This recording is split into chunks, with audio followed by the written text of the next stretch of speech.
Alguns homens ousaram construir um carro e deram a ele o seu próprio nome. É de um desses grandes homens que vamos falar hoje.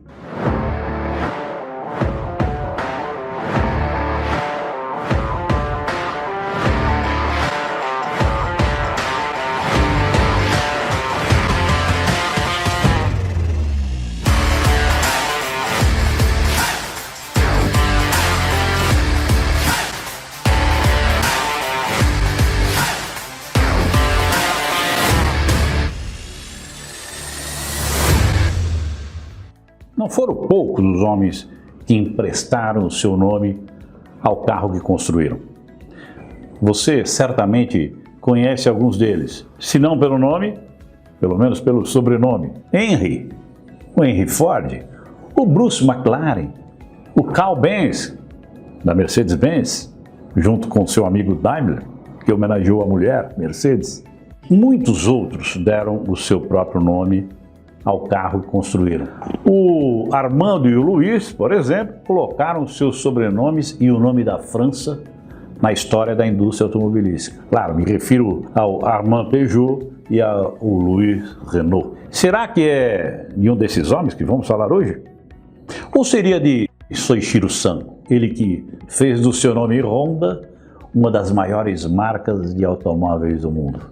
Você não está esquecendo do Enzo, né? Do Enzo Ferrari, o comendador, o mito das pistas de corrida. Não, gente, não é de nenhum deles que eu vou falar. É de um outro grande homem que emprestou o seu nome a um carro que ele construiu. Nós vamos falar do João, do João Augusto. Claro que você conhece o João Augusto. É o João Augusto Conrado do Amaral Gurgel.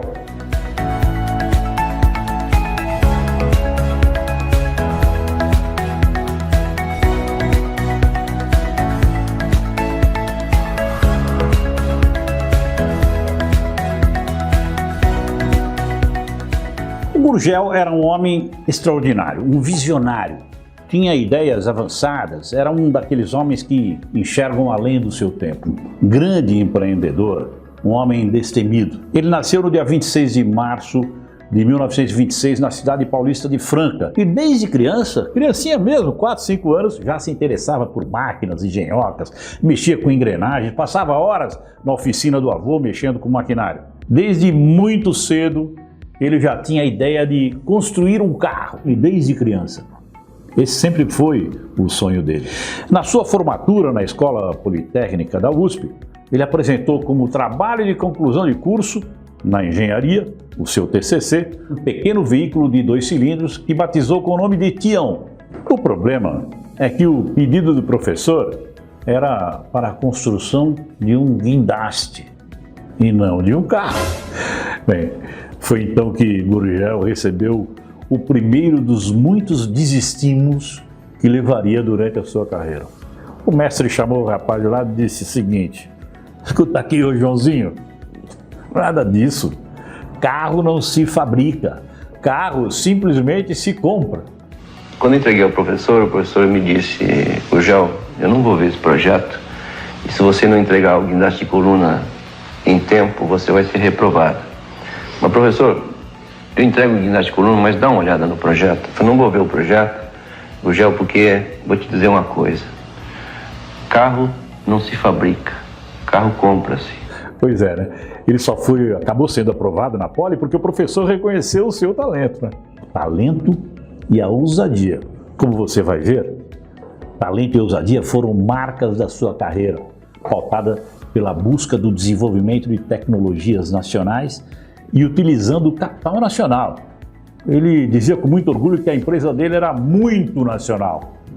Bem, logo depois de formado, ele foi para os Estados Unidos, trabalhou na Buick, trabalhou também na General Motors, em Detroit, né? Então o berço da indústria automobilística mundial.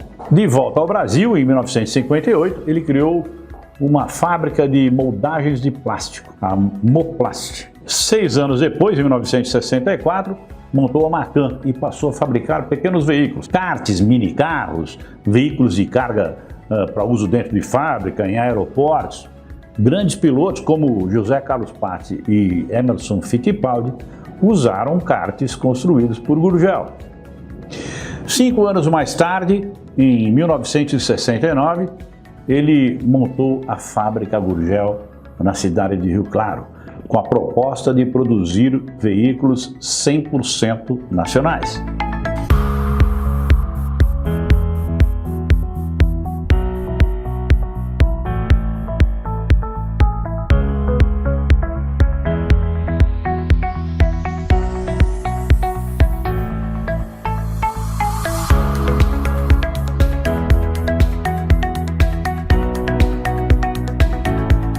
Pois é, mas antes de falar do empreendimento que criou o primeiro carro brasileiro e também o primeiro carro elétrico da América Latina, vamos saber de quem João Augusto Conrado do Amaral Gurgel herdou esse espírito empreendedor, essa ousadia, essa determinação, esse desejo de fazer. Você vai ver que outros Gurgéis foram tão ou mais realizadores do que ele. Claro, cada um ao seu tempo. Vamos voltar um pouco na história. Bem lá atrás, no século XVI. Toussaint Gurgel. Toussaint Gurgel foi o primeiro ancestral da família Amaral Gurgel.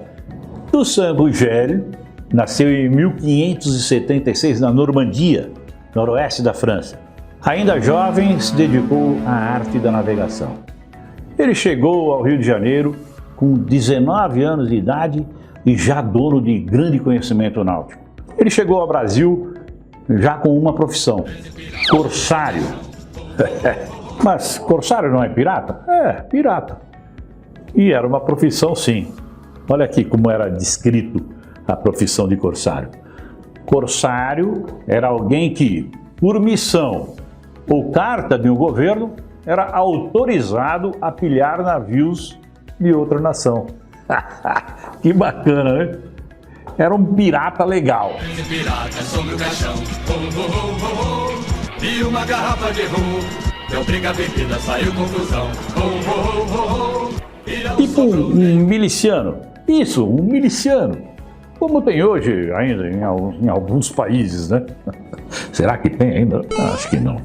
Acontece que quando ele aportou o seu navio na Baía da Guanabara, o Rio de Janeiro estava numa pandemia, estava em pé de guerra. Era uma luta entre portugueses e franceses. Luta de morte, hein?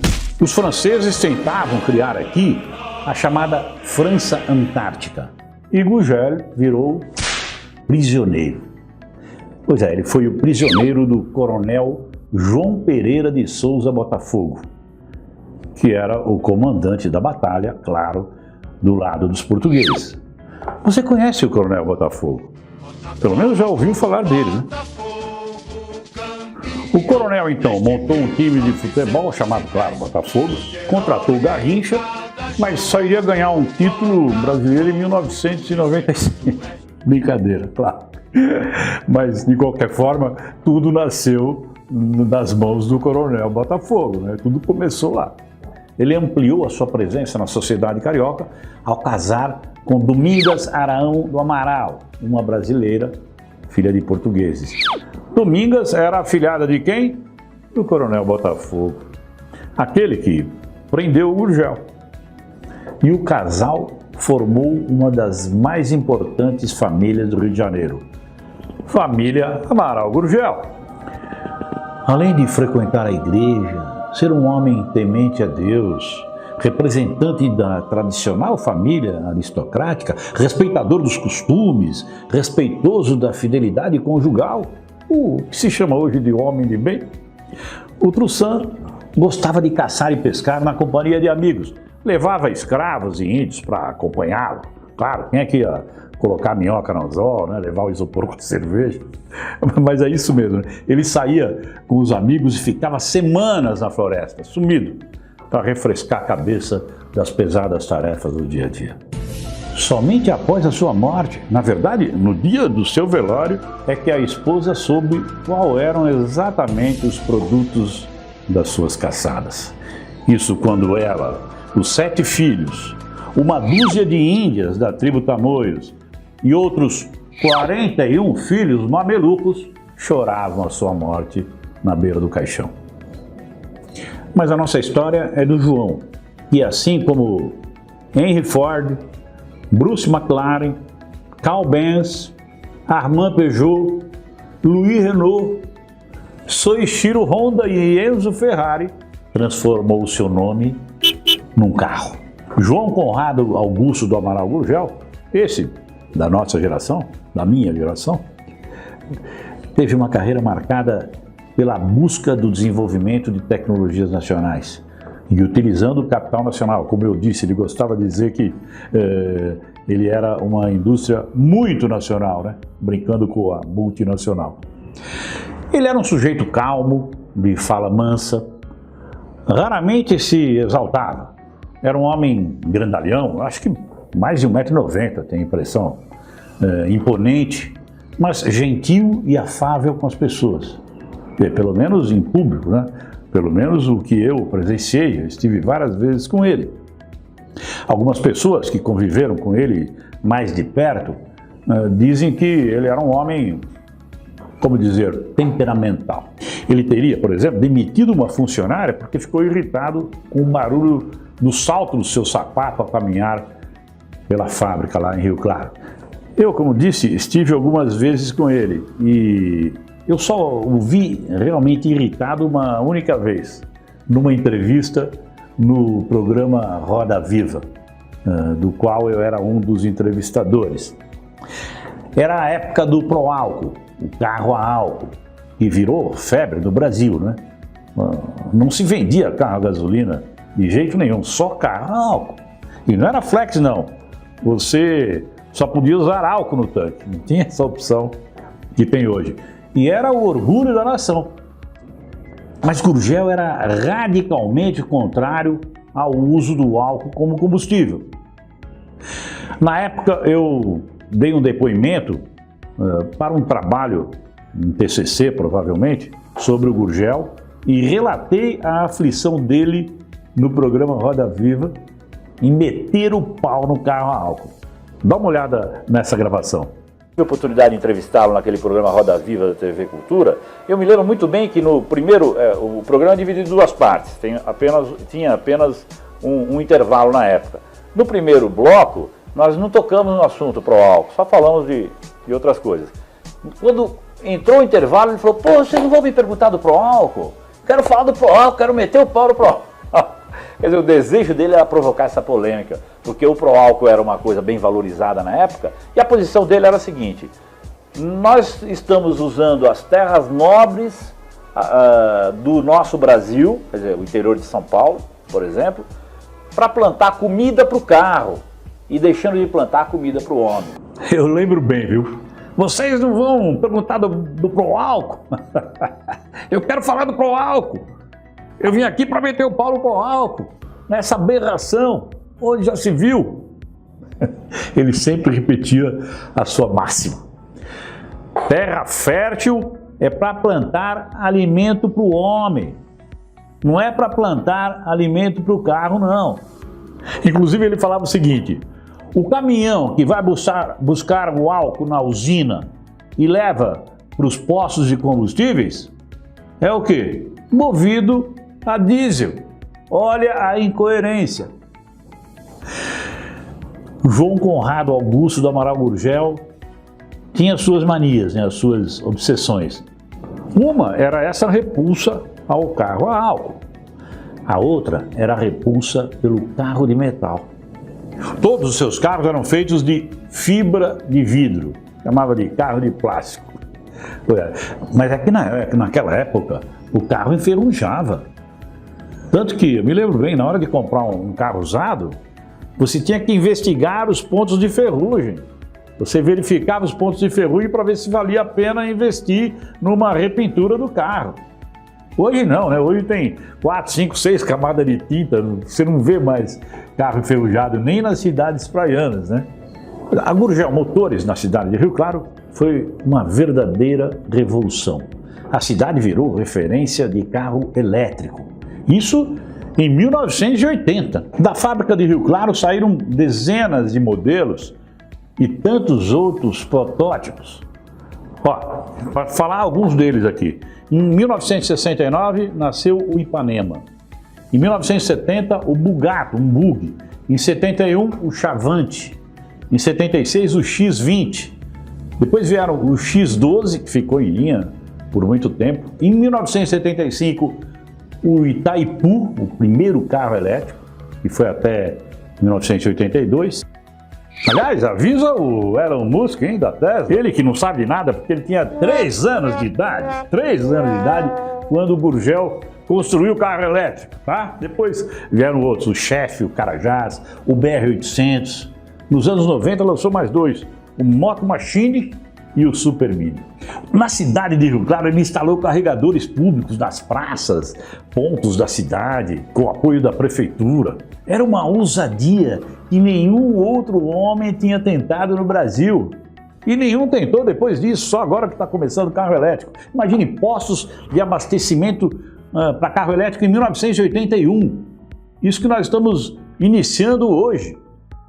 Gurgel era mesmo um sonhador e um realizador. Carregava no sangue a bravura e o empreendedorismo do velho marinheiro do San Gurgel.